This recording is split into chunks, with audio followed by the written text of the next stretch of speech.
Did you ever look at something and know it's broken, but you can't see what's wrong? Sophia Chen stood in the dim electrical room on the second floor of Meridian Tech's downtown Chicago building. It was 5 in the morning hours, before anyone else would arrive. She held a cup of coffee in one hand and a folder in the other, staring at the man on his knees in front of the HVAC system. Marcus Reed didn't look up. He was adjusting something deep inside the machinery, his movements precise and deliberate. He wore a gray maintenance uniform with his name embroidered on the chest, in simple block letters. 5 years he'd been working here, and Sophia had never spoken to him directly until today.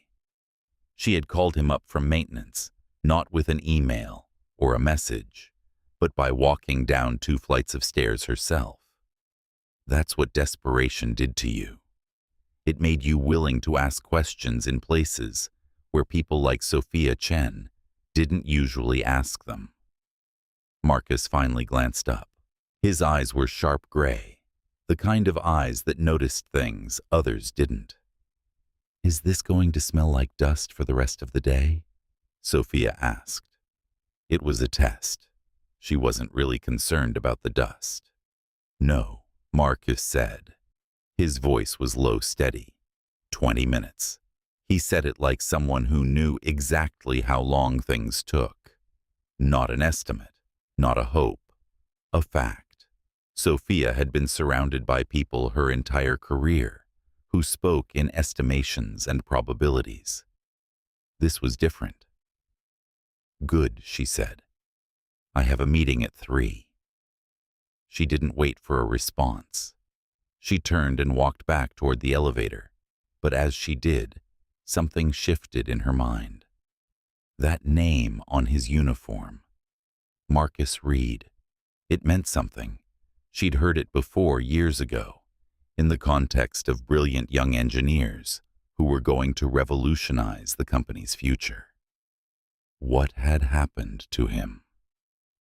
She would spend the next 6 hours finding out, and it would change everything. Meridian Tech was dying, not visibly, not yet. But Sophia could feel it, the way a doctor feels, a patient's pulse weakening. The company her father had built, the company she'd taken over 18 months ago, was about to lose its biggest contract in history. $500 million. That was the size of the Iron Gate project. It was meant to be her legacy, the thing that proved she wasn't just riding her father's coattails. Instead, it was becoming her funeral. The client had contracted Meridian Tech to build a smart building system for 200 structures across the Great Lakes region. Smart buildings that would manage their own energy, that would breathe and adapt and optimize themselves. It was revolutionary. It was supposed to be perfect. It wasn't perfect. It was hemorrhaging money.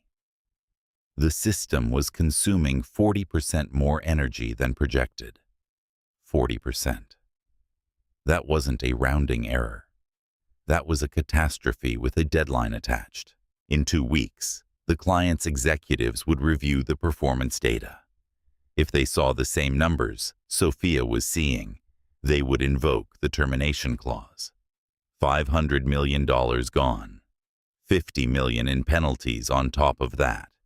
And the reputational damage, the kind that would follow Meridian Tech for years. The kind that would make every future client wonder if this company actually knew what it was doing. A consulting firm had been brought in 6 weeks ago. 4 engineers, a project lead, with 22 years of experience and fees that reflected their confidence. They'd reviewed the system from every angle. They'd rerun projections. They'd interviewed the partner firm's technical team.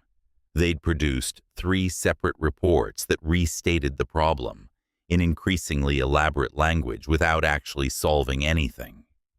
The problem was simple enough to describe the buildings, weren't performing as the algorithm predicted they would. But the solution, nobody had found it yet. Sophia had been staring at the schematics for so long that the lines didn't make sense anymore. She'd memorized every section, every connection, every theoretical expectation, and still the thing that was wrong inside them stayed invisible to her. It was like the way a word becomes unreadable when you've stared at it past the point where it carries meaning. That was when she found the old file on her desk, a PowerPoint presentation from a decade ago. The title, Smart Building Systems, A Revolutionary Approach. The author, Marcus Reed. She'd called HR. She'd asked the obvious questions. Yes, Marcus Reed had worked here. No, he didn't anymore. He'd left 10 years ago. No drama, just a resignation letter and an explanation about family circumstances. Currently, he worked in maintenance. Building maintenance. Second floor. The ghost. That was what people called him. Sophia had heard the nickname a few times at the office. The man who fixed things you didn't know were broken. The man who disappeared into the building and made everything run smoothly and never asked for recognition or thanks. That ghost was about to save her company whether he wanted to or not. She'd walked down to find him, not because she had a plan, but because intuition had stopped being a luxury. Some people had that feeling when something was exactly right. Sophia had it when she stood in front of Marcus Reed that morning. "I know who you are," she'd said, after he'd told her about the 20 minutes until the dust settled. "You worked here before." "I did." "Why did you leave Marcus?" Had been quiet for a moment. "Then my son, he got sick. He needed me home. Is he okay now?" "Yes. 14 years in remission." That was all he said. Sophia could have asked more questions, but she understood instinctively that pushing would be wrong. This man didn't trade in explanations or justifications. He dealt in facts and action, and the kind of presence that suggested he'd made peace with every hard choice he'd ever made. "Have you looked at the Meridian Smart Building System?" she'd asked. "Every day." "I maintain it. It's wrong."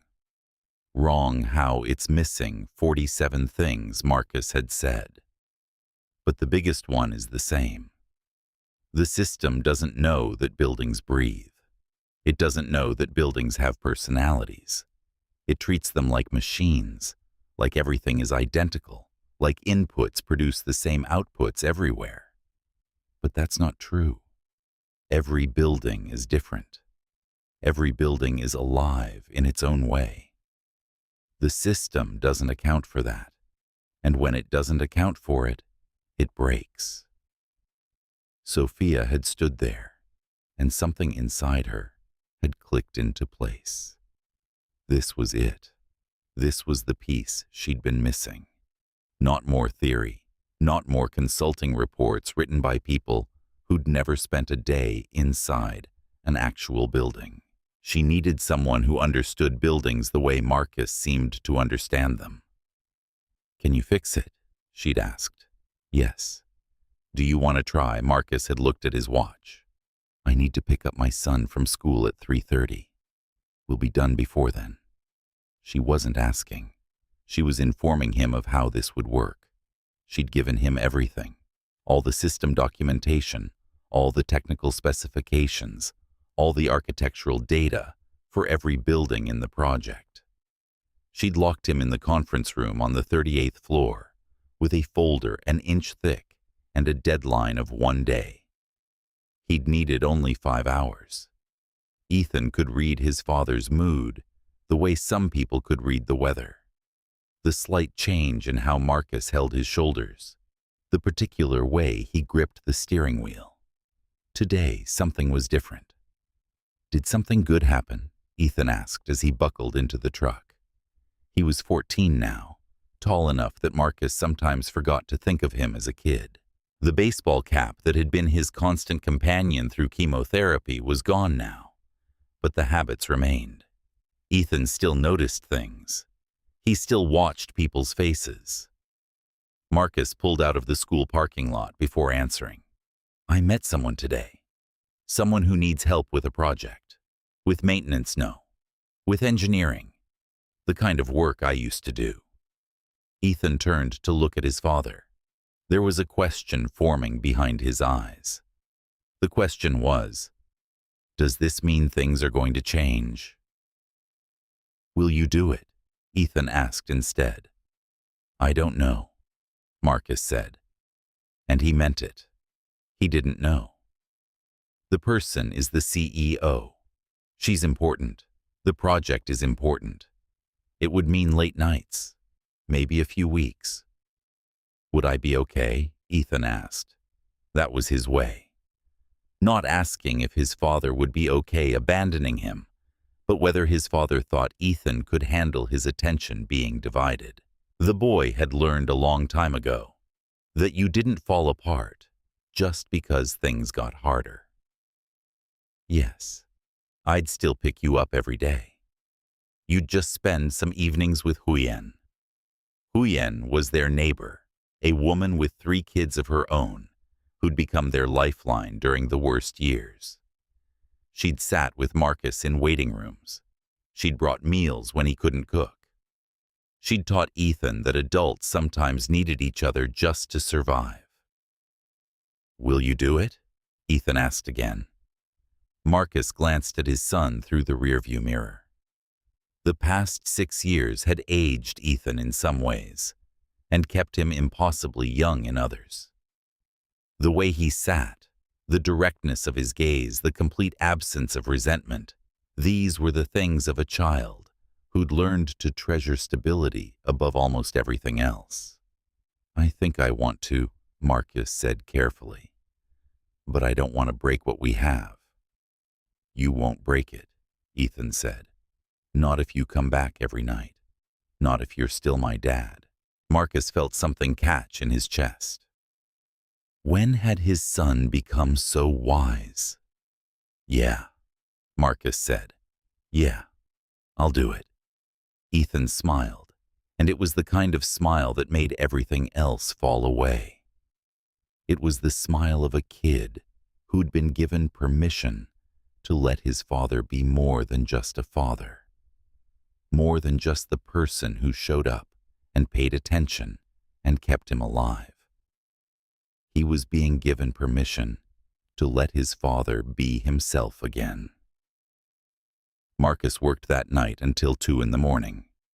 He sat at his kitchen table with the folder in front of him, a cup of coffee growing cold beside him, his hands moving across the pages in the way hands move when the mind behind them is decades into a problem.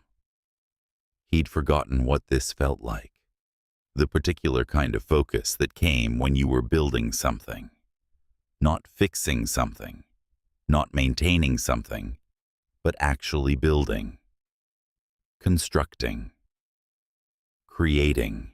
The errors in the system jumped out at him almost immediately once he let himself really look.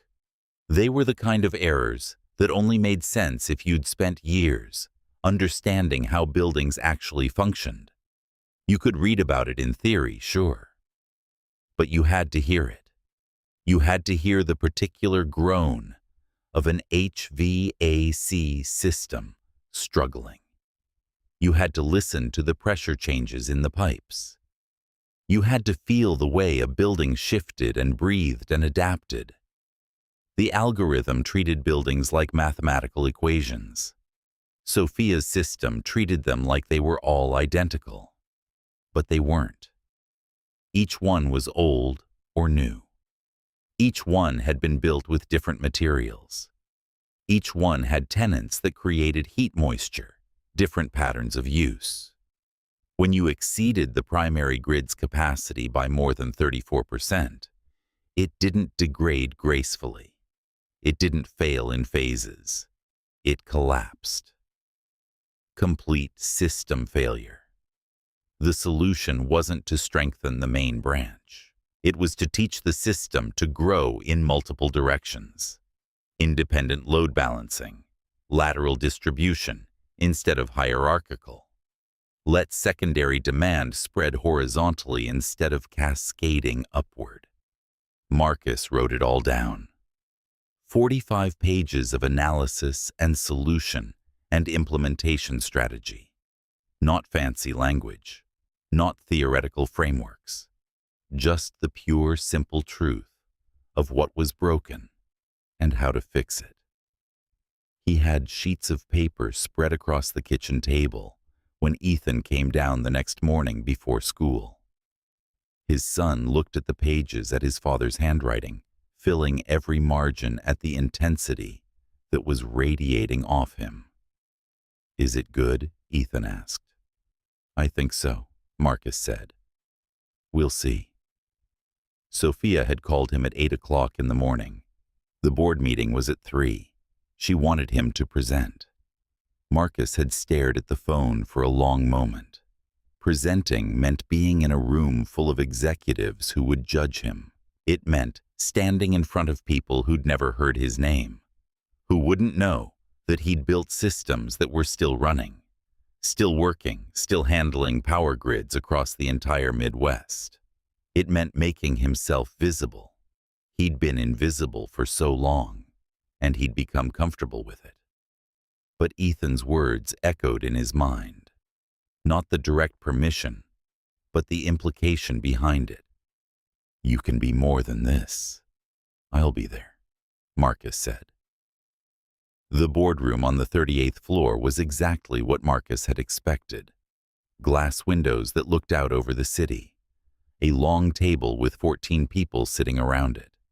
Power in every gesture, in the way they held themselves, in the assumption that they belonged in this space, in a way that maintenance workers simply did not. Sophia sat at the head of the table. Richard Torres, the chief operating officer, sat to her right, and he was already radiating displeasure about this meeting. He didn't like surprises. He didn't like his authority being circumvented. And apparently Sophia had circumvented his authority significantly. "Thank you all for being here," Sophia said. "I want to introduce someone to you. This is Marcus Reed. He worked for Meridian Tech in senior engineering. He left 6 years ago to care for his son who was ill. His son is healthy now, and Marcus has found the solution to the Iron Gate problem." The room went still. One person actually laughed a little, the kind of laugh people make when they think they're the only one in on a joke. Torres leaned forward. "I'm not sure I understand what's happening here, Sophia. This isn't procedure.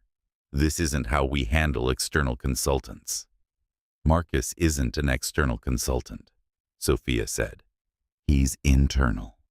He's been internal the entire time, apparently noticing things our external consultants missed." "This is highly irregular," Torres said. His voice had taken on an edge. "The consulting firm is being paid to solve this problem. We can't simply bring in a maintenance worker and—" "Sit down, Richard," Sophia said.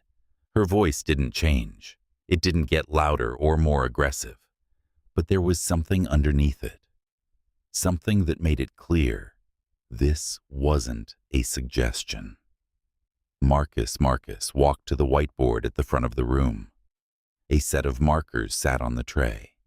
He picked up the black one and uncapped it. For a moment, he stood facing the blank surface, and something shifted inside him. This was the first time in 6 years that he'd been allowed to do this, to think out loud, to share what he saw. He began to draw.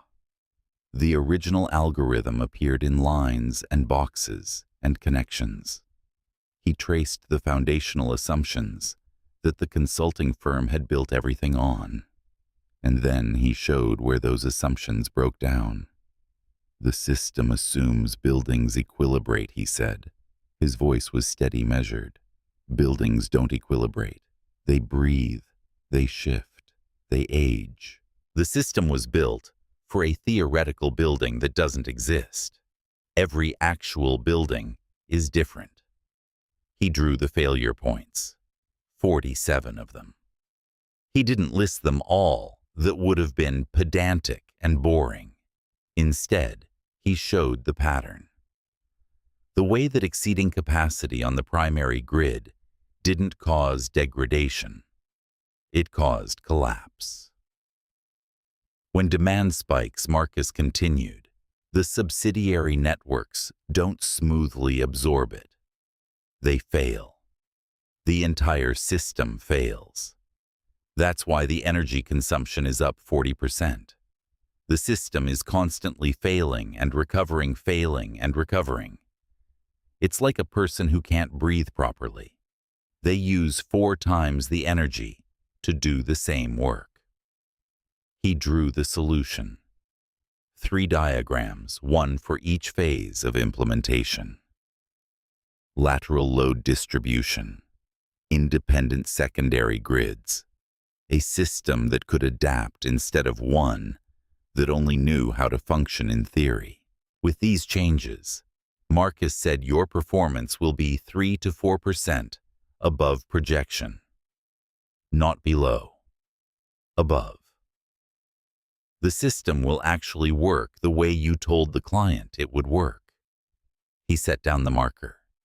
The room was silent in a way that suggested people were processing something they hadn't expected to understand. James Whitmore, the board chairman, was staring at the diagrams with an intensity that suggested he saw exactly what Marcus had drawn. The man was in his 70s, had spent decades in the energy business before moving to the board. He understood the language of systems and failures and real-world implementation. Whitmore looked at Marcus directly. If we implement these changes, he said, how long until the system is operational? 10 days, Marcus said, if I have access and support. And you know this because I've maintained this building for 5 years. I know how it breathes. I know what it needs. Whitmore picked up a copy of Marcus's report. He was reading carefully, the way someone reads when they're looking for lies. He read the first page, then the second. Then he flipped to the middle section where Marcus had laid out each problem and its corresponding solution. This is good work, Whitmore said finally. This is real work. Not theoretical. Real. He looked at Torres. I'm satisfied. We move forward with these recommendations. Torres stood up. This is a mistake. You're dismissing a professional consulting firm based on the opinions of a building maintenance worker. You're opening the company up to liability if this fails. If it fails, Whitmore said, it fails. But it won't fail. This man knows what he's talking about. I'm opposing this officially, Torres said. I'm documenting my opposition. Documented, Whitmore said. He turned back to Marcus. When can you start? Tonight, Marcus said. Torres stood there for a moment longer. Then he said something that would echo through the company for months afterward. I resign. Effective immediately. He left the room. Nobody stopped him. Nobody called him back. The door closed quietly, and everyone understood that they'd just watched something significant happen. Not just a project being approved, but a moment of reckoning. The Iron Gate system lived in the cloud, but it was rooted in physical infrastructure. Marcus spent the next 2 weeks in a state of focused intensity that Sophia recognized and protected. She made sure his work was undisturbed. She made sure people understood not to ask him questions unless they were essential. She made sure he had everything he needed, and she worked alongside him, learning the system as he modified it, understanding his logic, asking questions that helped him explain his thinking more clearly. Ethan adapted to his father working late. Huyen picked him up from school and fed him dinner. Marcus was home by 11, would check on his sleeping son, would collapse into bed, would wake at 5 the next morning to repeat the process. On the 5th day, Marcus discovered that the problem was bigger than just software. The main pump on the 32nd floor was failing. It had been failing slowly, which meant the system had been compensating, using more energy to pump less water, which fed right back into the calculation errors. "We need to replace it," Marcus told Sophia. "How long?" she asked. 2 days if we work round the clock." Sophia called James Whitmore. "We need a new water pump for the 32nd floor. Can you authorize emergency procurement?" Within an hour, the pump was being delivered. By day 10, Marcus had completed every change. He sent a report to Whitmore. "All systems operational. Performance data shows energy consumption at 3.8% above projection. This is acceptable and will improve as the buildings age less severely than the original simulation predicted." He was done. The crisis was resolved. Ethan noticed the moment Marcus walked through the apartment door. His father looked like someone who'd been holding his breath underwater and had finally broken the surface. "Did it work?" Ethan asked. "Yeah," Marcus said. "It worked." He collapsed on the couch and Ethan sat beside him. They didn't talk. They just existed in the same space the way they had through all the hard years, the way they would through all the years to come. "So what happens now?" Ethan asked after a while. "I don't know," Marcus said honestly. "I guess I go back to maintenance. Do you want to?" Marcus thought about it. The past 2 weeks had reminded him what it felt like to use his mind at full capacity, what it felt like to solve actual problems, what it felt like to matter in a way that stretched beyond keeping the building's systems running. "No," he said. "No, I don't want to go back to maintenance, but I don't know if anyone's going to offer me anything else." The offer came the next morning. Sophia had requested Marcus's presence in the 38th floor conference room at 8 o'clock. He'd thought he would be receiving thanks, maybe a bonus. Instead, there was a contract on the table. "Vice Director of Technology," Sophia said. "The same title you had before, but better this time." Marcus picked up the contract. The salary was substantial. The benefits were comprehensive. But the most important thing was in the working conditions section: hours 4 p.m. to 7 p.m. weekdays, flexible schedule. Fridays work from home. 4 weeks paid leave annually. Full board membership. "You're going to need someone who understands how buildings actually work," Sophia said. "Not someone who understands theory. Someone who knows the difference between what we think should happen and what actually happens. Someone who's willing to be in the room and not just theorize about the room from a distance. I think you're that person." Marcus tried to find words and couldn't. He'd thought this chapter of his life was over. He'd made peace with being invisible, and now he was being asked to be visible again. "What about the schedule?" he asked. "The 3:30 thing, it's in the contract," Sophia said. "Non-negotiable. I don't want to work with someone whose family is falling apart because of a job. I've seen that happen. It doesn't produce good work. It produces broken people who make broken decisions." Marcus signed the contract in Sophia's presence, and she signed it as well. Witnesses weren't required, but they both knew they wanted one anyway. They wanted this to be real in a way that went beyond legal documentation. When he told Ethan that evening, His son's reaction wasn't surprise or excitement. It was relief. "I'm really glad," Ethan said simply. "I know this job made you happy." A year passed. Marcus's office on the 38th floor became a place where the company's best engineers wanted to work. He didn't hire the smartest people. He hired people who understood the difference between elegant theory and effective practice. He built systems that worked not because they were perfect, but because they were honest about the buildings they served. The Iron Gate project expanded. 200 buildings became 400. The contract value doubled. Meridian Tech's reputation shifted from company that almost failed to company that truly understands how buildings work. Ethan turned 15. He played basketball with a ferocity that suggested he was done being careful. He had a girlfriend he didn't talk about much. He spent some afternoons with Marcus at the office watching his father work, absorbing the knowledge that seemed to come so naturally to him. James Whitmore retired as board chairman and recommended Sophia for the position. She accepted on the condition that Marcus would be promoted to vice president of technology. The board agreed without hesitation. One evening, Marcus sat in his office watching the city lights come on as the sun set.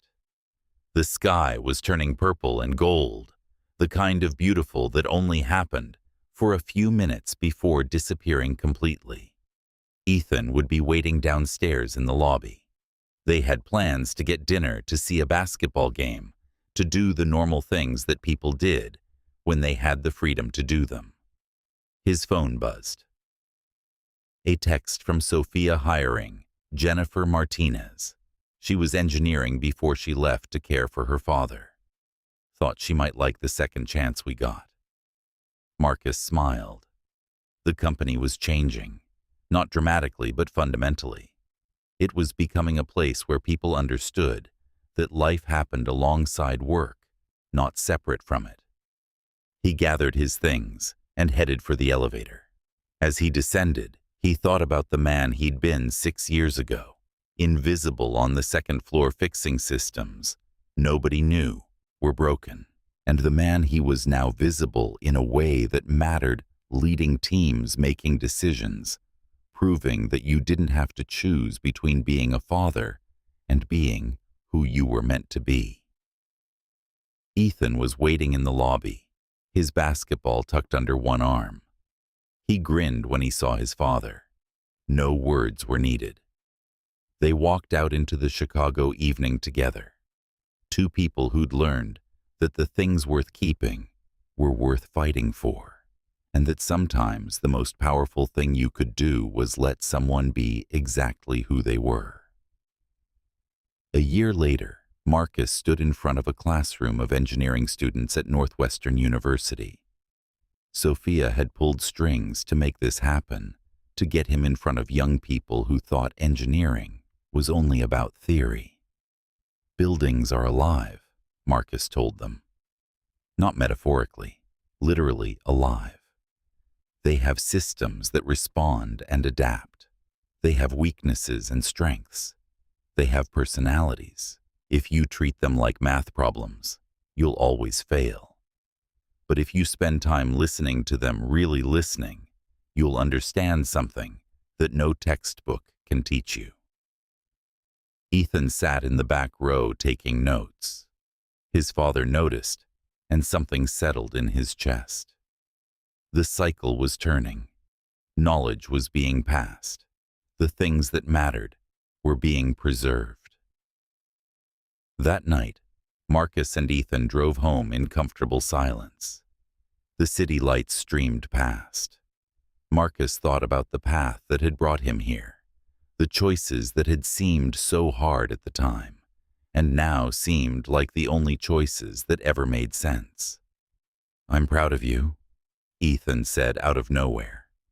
Marcus kept his eyes on the road. "For what?" "For being willing to be seen," Ethan said. "For not staying invisible just because it was easier." Marcus reached over and squeezed his son's shoulder. He didn't have words for what that meant. He didn't need them. What mattered was that they were here together exactly as they'd both chosen to be.